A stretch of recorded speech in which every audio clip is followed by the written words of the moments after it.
Yeroo oduu rageenya irra jaallatamu daawwattoota keenya nagaan keenya kabajaa bakka jirtan maratti isin qaqqabu jecha FIB irraa oduu yeroo kanaatiif qindeeffanneen isinitti hima kan isinitti himus Andaaniil Tasfaayiiti.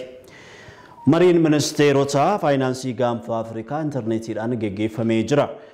Biyyoonni gaanfa Afrikaa geejjiba, daldala, faayinaansii baadiyyaa, dhiyeessii bishaan dhugaatii, walitti hidhamiinsa gabaa fi ittisa weerara hoomaa waannisaa gammoojjii irratti waliin hojjechuu akka qaban ministeera maallaqaa obbo Ahmad Shideen ibsanii jiru.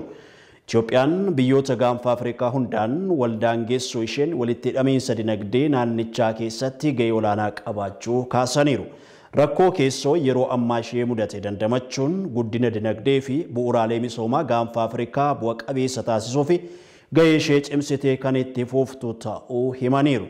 Milkaa'inassaa fi tumsii fi qindoominni qaamolee mootummaa lammiilee dameen dhuunfaa fi deeggartoonni misoomaa murteessaa ta'uu ibsamee jira. Mariin ministeerota faayinaansii kun baatii sadiin kan geggeeffamu yoo ta'u inni guyyaa kaleessaa geggeeffame yeroo salgaffaaf geggeeffamu ragaan ministeera maallaqaa irraa argame ni mul'isa.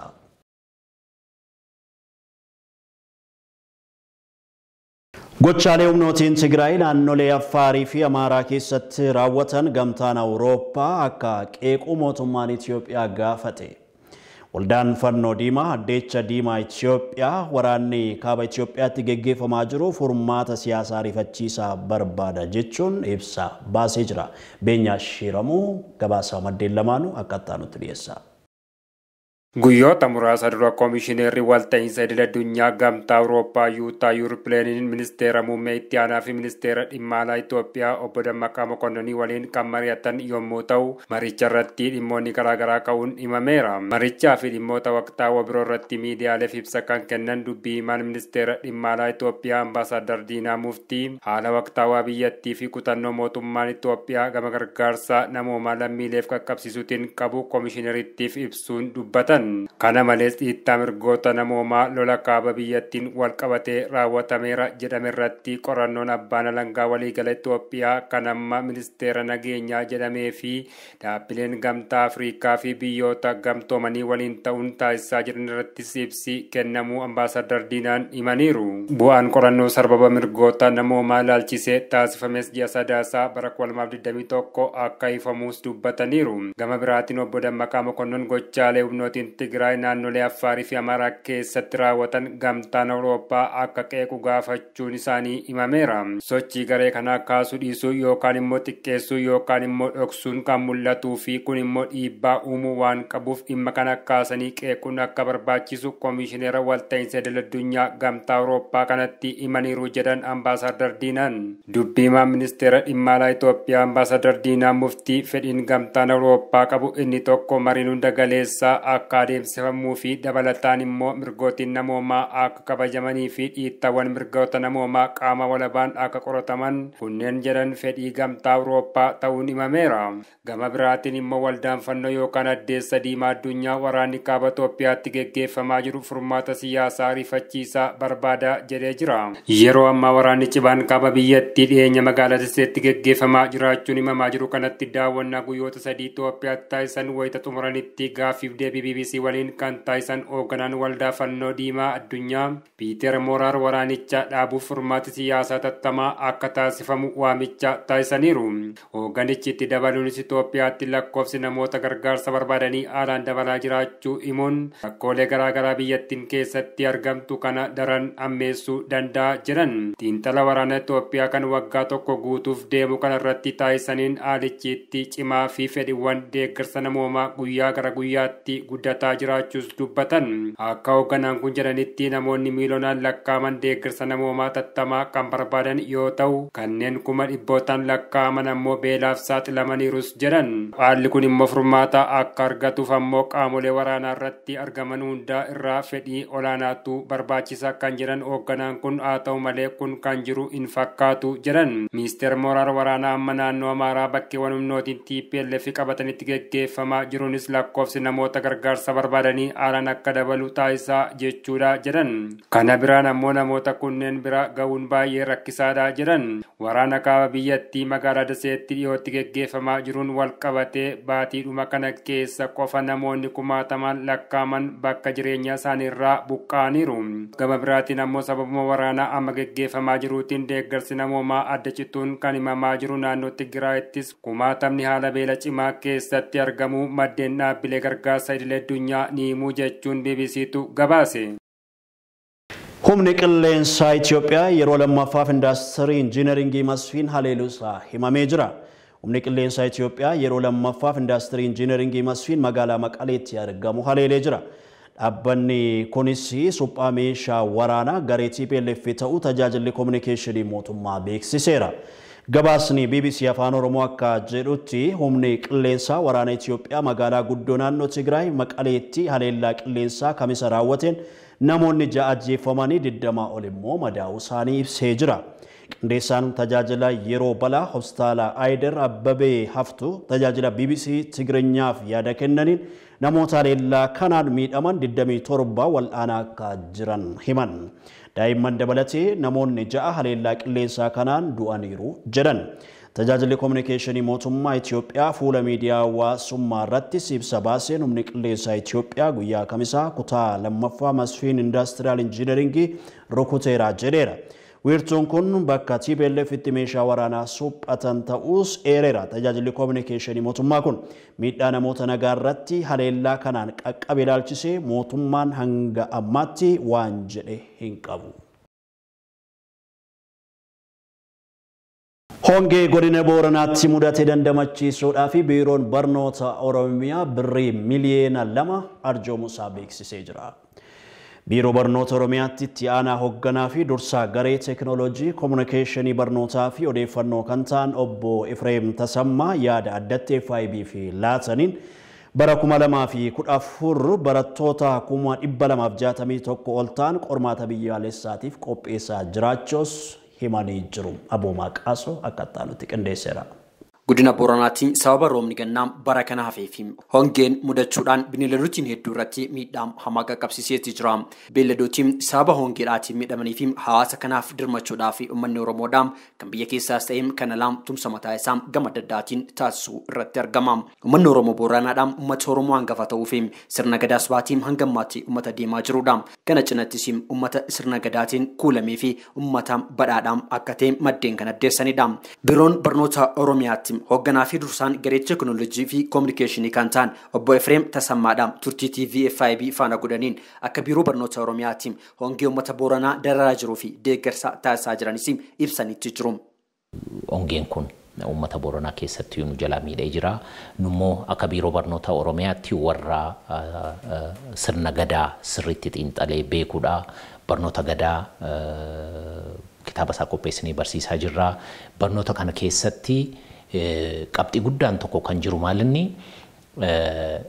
dorgommii gaggeessummaa abbaa gadaa irratti abbaa gadummaa irratti yeroo dorgoman gumiiwwan adda addaa irratti fakkeenyaaf gumii gaayyoo irratti wanti uummanni gaafatu ati filamuudhaaf uummata tajaajiluudhaaf yeroo uummanni rakkate maal gooteef jedhanii gaafatu. Inni kun gaaffii guddaadha. Akkanumatti calluma hidhamee miti namni kan filamu.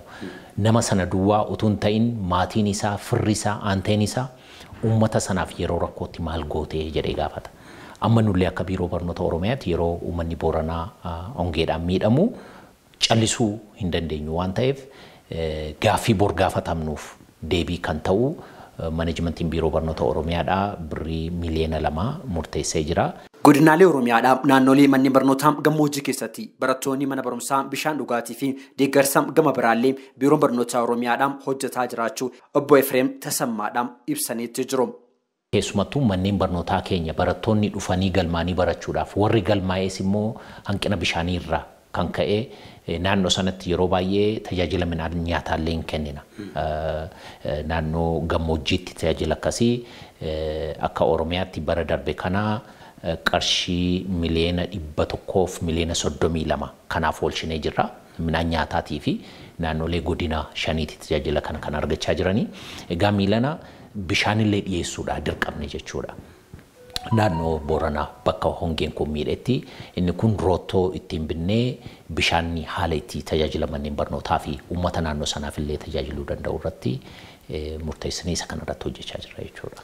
Barattoonni bara 2013 sababoota garaagaraa biyyattii keessa jiruu fi akka naannoo Oromiyaatti mudataa tureen qormaata biyyaalessaa kutaa 12ffaa osoo hin fudhatin waan turaniif onkololeessa 29 irratti eegaluudhaan barattootiin 200,000 fi 61 ol qoruudhaaf biiroon barnoota Oromiyaas qophii gamasaa xumuree jiraachuu biiroo barnoota Oromiyaatti hoogganaa fi dursaa garee teekinooloojii kominikeeshinii kan ta'an obbo Efreem Tasammaadhaan kaasanitti jiru. Onkololeessa 29 hanga sadaasa bultii lamaatti qormaata biyyaalessaa kennuudhaaf qophiin taasifamee jira. Barattoota 200,061 oliidhaan qoruudhaaf isaan kana manneen barnootaa 897 irratti qorraa. Kanaaf immoo chiifonni, supervaayizaroonni warri qoruu leenjiin qophaa'eefii jira. Warri leenjii fudhatanis hin jiru. Isaan kun egaa wiirtuuwwan 897 kanarratti hojiin qormaata kennuu torbanoota muraasa keessatti gaggeeffamaa jechuudha. Kanaaf egaa milkaa'ina isaatiif kan gahee taphatu hedduudha. Tokkoffaa miidiyaa, lammaffaa humna nageenyaa, sadaffaa hawaasa naannoo sana jiru hundumtuu hawaasni barnootaallee haaluma kanaan hojii guddaa turraa eegamaa hojmanii guddaatu hunda keenya irraa eegamaa jechuudha. Dhumarratti hoogganaa fi dursaan garee teekinooloojii fi kominikeeshinii kan ta'an obbo Efreem yeroo qormaata biyyaalessaa kennamu kanatti osoo haalli nageenyaa rakkoo keessa jirutti ta'us kaasanitti jiru. Haala nageenyi naannoo keenyaallee rakkoo keessa jirutti barnoota gufachiisuu jechuun lammii siyaasaan ala lammii jiruuf jireenya ummata Oromoo abdii Oromoo gufachiisu jechuudha. Sababa daa'imman keenya gufachiifnee qormaata isaanii irraa hambifnee bor nama of hin dandeenye taasisuu gochuu hin qabnu waan ta'eef hundumtuu ga'ee mataa isaatii taphachuu qaba. Manneen barnootaa naannoo 99 ta'an sababa kanaan bakkaatii gara bakkaatti socho'aniiti bakka naannoo isaanii irraa mana barumsa isaanii irraa socho'anii bakka biraa irratti qoramuudhaaf amma dirqamanii jiru. Isa kana egaa hawaasni keenya hundumtuu eliitiin Oromoo hundumtuu deeggarsa isarraa eegamu taasisuutu irraa eegama jechuudha. Egereen bishaan Afrikaa yaaddessaa ta'uu gabaasni dhaabbanni walta'iinsa dinagdee fi misoomaa raagee jira. Tarkaanfiiwwan yoo hin fudhatamnes uummanni magaalota keessa jiraatan miliyoona 100 ol ta'anii hanqinni bishaanii yeroo dheeraa mudachuu akka danda'u ogeessonni akeekkachiisanii jiru. Mul'aa Saffaa gabaasa BBC akka ta'anutti dhiyeessiti. Baay'inni uummata addunyaa guddataa yoo deemu fedhiin bishaan qulqulluu fi faayidaa adda addaaf oolu dabalaa jiraachuun himameera. Kunis dhiyeessii amma jiru irratti dhiibbaa olaanaa fi hir'ina bishaanii geessaa jira. Dhaabbanni fayyaa addunyaa akka jedhuttis bara 2025tti uummanni addunyaa kana walakkaadhaan naannawaa hir'inni bishaanii jiru kan jiraatu ta'a. Fedhii dhiyeessii bishaan qulqulluu amma jiru fedhii idila addunyaa dabalaa jiru waliin walqixaan deemuu hin dandeenye. Bishaan addunyaa kanarra jiru haala wal madaaluun waan hin argamnee fi bishaan tajaajilaaf oolu baasuu fi geejibuun cimaadha. Guddachuun baay'ina uummataa, bal'inni magaalotaa fi jijjiiramni qilleensaa hanqina bishaanii fi faalama hordofsiisuun rakkoo jiru caalaa wal xaxaa taasiseera. Dhaabbanni walta'iinsa dinagdee fi misoomaa akka raggaasissettis waggoota 30 dhufanitti uummanni Afrikaa dachaan guddachuun biiliyoona 2.5 ni ta'a jedhee tilmaama. Uummanni Afrikaa walakkaa magaalaa keessa kan jiraatu yoo ta'u, isaan keessaas walakkaa ol bakka hiyyummaan miidhaman magaalota keessatti argaman keessa jiraatu. Tarkaanfiiwwan yoo hin fudhatamiinis uummanni magaalota keessa jiraatan miliyoona 100 ol ta'an hanqinni bishaanii yeroo dheeraa mudachuu akka danda'u ogeessonni akeekkachiisaniiru. Waggoota 20 darbanitti Afrikaa guutuutti bishaan qulqulluu fi ujummoon akka wal ga'u gochuudhaaf fooyya'insi guddaan ta'eera. Haa ta'u malee rakkoolee cimaatu jira. WHO fi UNICEF akka jedhanitti bishaan haala gaariitiin to'atame kan argamu dhiyaachuu kan danda'uu fi tuttuqqaarraa bilisa. Afrikaa keessatti hangi uummata bishaan akkasii argataa jiru Laayibeeriyaatti 9% hanga Afrikaa kibbaatti 90% ta'a. Yaa'ii dhaabbata mootummoota gamtoomanii bara 2015 keessa gaggeeffamin bulchiinsa bishaanii walitti fufaa fi qulqullina hundaaf argamsiisuu mirkaneessuu kan jedhu akka galmeewwan misoomaa walitti fufaa CDGs 17 keessaa akka tokkotti ka'ee ture. Kunis akka CDG 6 itti beekama. Jibuutii, Morookoo, Naambiyaa fi Masriin biyyoota hir'inni bishaanii cimaan akka mudatu raggaame keessatti argamu. Biyyoonni Afrikaa hundinuu CDG 6 fiixaan baasuu irratti rakkoolee cimaatu mudata. Xiinxala bara 2019 keessa gaggeeffamin biyyoonni muraasni haala gaariin adeemaa kan jiran yoo ta'u walakkaa kan ta'an fooyyee hin agarsiifne. Tarkaanfiiwwan dhimmoota sadirratti xiyyeeffates bishaan xuraa'aa qulqulleessuu fi deebisanii fayyadamuu, bu'aa qabeessummaa qonnaa dabaluu akkasumas piroojeektoota injineringii gosa garaa garaa irratti invest gochuudhas jedhameera. BBC wabeeffanne. Jalatamoo daawwattoota keenya oduu keenya ammaatiif qindeeffannee kana gammaatti isin daawwachiifneedha. Walii waan turtanii fi ulfaadhaa isiniin jecha qophiileen keenya FIB'tti ufanii jiru daawwadha. Handaaleel Tasfaayitii yeroo gaarii.